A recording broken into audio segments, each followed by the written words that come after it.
What is it with Fujifilm? They seem to be doing something right when so many photographers and videographers are making the switch, such as I did. Some of us do not follow the norm. Some of us are a little different, a different breed.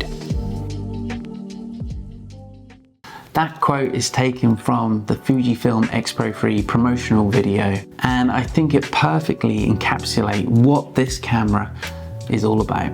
So in this video, I'm going to give you the 5 reasons why you should choose the X Pro 3 in 2023. So the first reason you should choose the X Pro 3 is the flip-in monitor. In some circles, this is debatable. This is love or hate. This is do or die. This has become a hot topic in Fujifilm circles, and some people love it and some people do not. I personally think that this is a great feature. This stops you from chimping. Chimping, if you're not aware, is the habit of checking your screen after every photo you take. And what having the flip-in monitor does is kind of dislocates that. Obviously you can take the photo, bring it back and look every time, but that becomes a chore and it stops the flow and the process of taking your photo every time. So I think that what Fujifilm have done here has intentionally set up this camera for dedicated photography. So the main reason why you might hate this camera is the main reason why I think a lot of people love this. It's also a strong nod to something like medium format, where you can shoot at the waist and click your shutter here. The second thing to talk about is the OVF. Now, this is a popular feature in the X100 series, and I think a big reason why people love that series is the rangefinder style viewfinder. And a big reason why I think people love the X100 series, it is a huge nod to film photography and that rangefinder style. It is obviously an OVF and not a rangefinder, but it gives you that same analog film photography vibe. There is also a hybrid viewfinder if you want to have that EVF just in the corner, which I think is a great feature. I don't use it that much, but I do tend to use OVF, particularly in kind of dark scenarios, because I can seem to be able to see things just a little clearer when taking shots. The third and maybe biggest reason why people are choosing Fujifilm cameras is the film simulations. The film simulations are outstanding. It is without doubt that people are trying to emulate film in a digital format, and they really do a fantastic job in emulating film-like photos. And I think people are trying to capture that nostalgic film-like vibe in their photos and video, and I think the Fujifilm system really does that well. I think it's a huge reason why so many people are switching to Fujifilm and using Fujifilm products. It's because of these film simulations.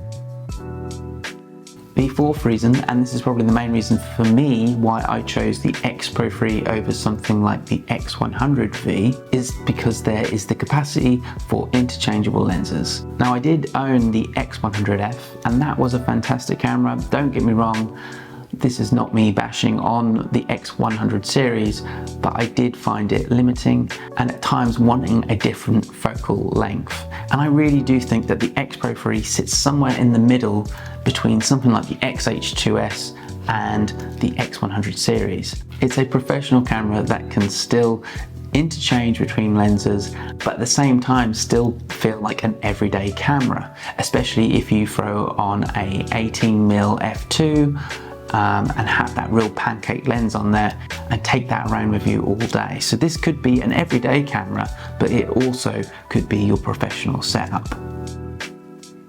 The fifth and last reason to choose the X Pro 3 is just the option to be able to shoot in 4K 30.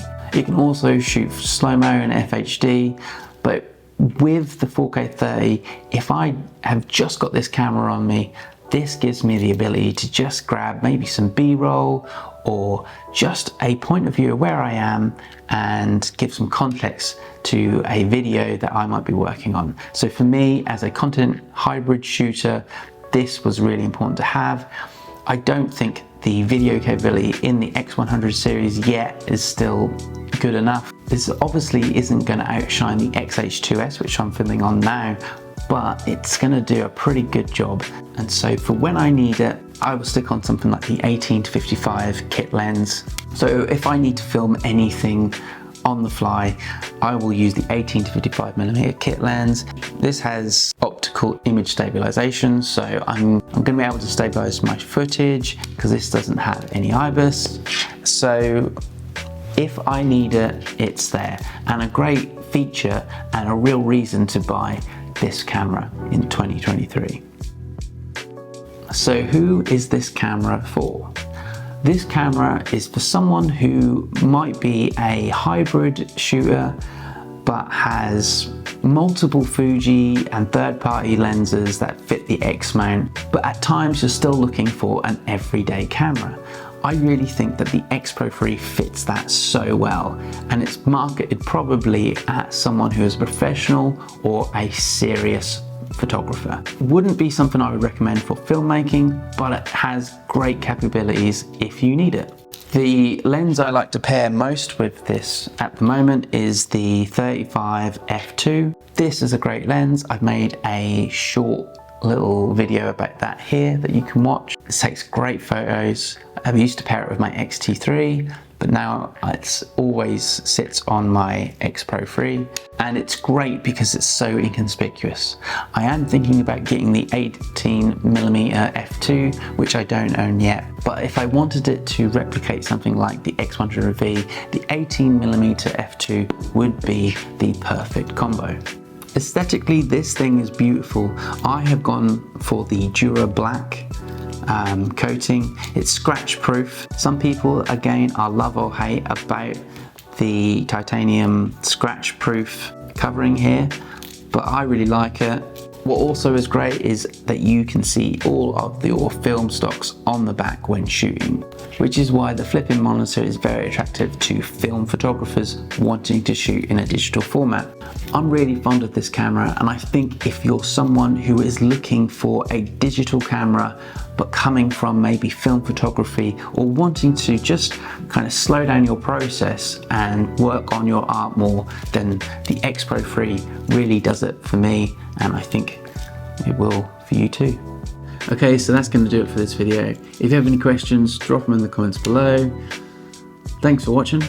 I'll see you in the next one.